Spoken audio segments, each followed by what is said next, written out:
ପାଇବା ମଧ୍ୟ ସେମିତି। ଆଉ ତାର ଏଇ ଭଲ ପାଇବାକୁ ନେଇ ନା ବହୁତ ଧନ୍ୟ ଥିଲା।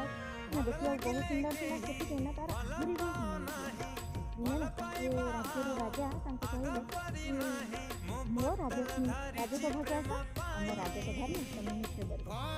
ଯେତେବେଳେ ସେ ଏକଥା ଶୁଣିଲେ ସେତେବେଳେ ସେ ଆହୁରି ଖୁସି ହେଇଗଲା। ଆଉ ଯେତେବେଳେ ଖୁସି ଦିନେ ନା ରାଜସଭାକୁ ଗଲା।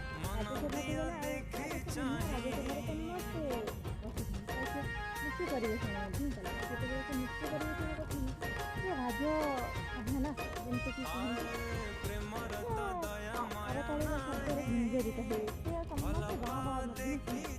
ଯେତେବେଳେ ତା ନାଚ ସରିଲା ଆଉ ସିଏ ନାଚି ସାରିଲା ସେତେବେଳେ ନା ରାଜାଙ୍କୁ କହିଲା ରାଜା ମୁଁ ଆପଣଙ୍କୁ ଗୋଟେ ପ୍ରଶ୍ନ କରିପାରିବି? ରାଜାଙ୍କ ଠାରୁ ଯେତେବେଳେ ଅନୁମତି ମାଗିଲା ନା ରାଜା କହିଲେ ହଁ ନିହାତି ପ୍ରଶ୍ନ କରିପାରିବି। ଯେତେବେଳେ ରାଜା ହଁ କହିଦେଲେ ସେତେବେଳେ ରାଜାଙ୍କୁ କହିଲେ ରାଜା ନା ବହୁତ ମାନେ ଏତେ ସୁନ୍ଦର ନୁହନ୍ତି ଦେଖିବାକୁ।